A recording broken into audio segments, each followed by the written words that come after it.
साथ हैं, न मसाइल आपके साथ हैं। आपको उत्तर प्रदेश के मुसलमानों ने हर बार जमानतें जब्त करके आपको भेजा है सर। 100 वोट नहीं मिलते सर आपको सर। तो अब फिर काहे डर रहे हैं? फिर लड़ने दीजिए हमको। फिर किस बात की डर है? जब कुछ है ही नहीं हमारे पास तो काहे का खौफ है सर?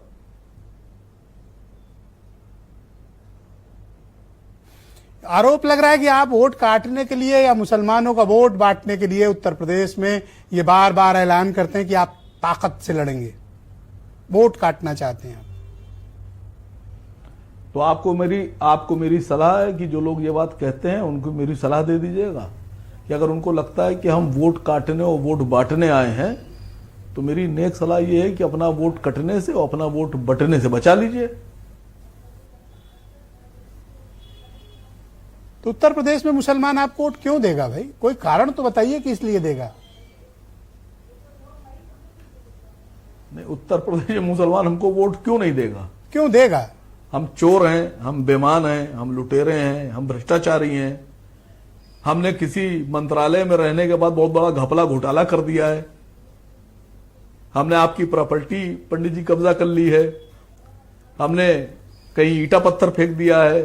हमने घर है किसी को वो भी गालियां छीनना बक दी हैं। चाहते हो, क्या छीन प्रॉब्लम लो। है सर हमसे? क्या बताएं? हमें एक ही क्यों घर वोट नहीं देगा?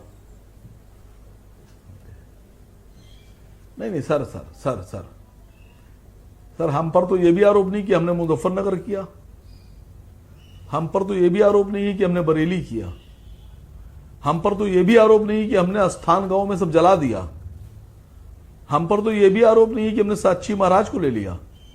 हम पर तो यह भी आरोप नहीं है कि हमने कल्याण सिंह जिंदाबाद के नारे लगाए अपने मन से। हम पर तो यह भी आरोप नहीं है कि हमने बीजेपी के साथ मिलकर 3 बार सरकार बनाई।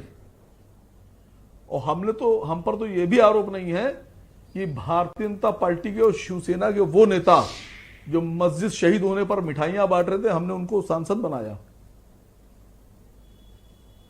और जो लोग हम पे आरोप लगा रहे हैं उन पर ये सब आरोप हैं, आरोप नहीं है, ये सब सच्चाई है उनके लिए। आप बताइए क्या कमी है? आप लाख सच्चाई के दावे करते हो पर उत्तर प्रदेश का मुसलमान मुसलमान आपको चिमटे से छूने को तैयार नहीं।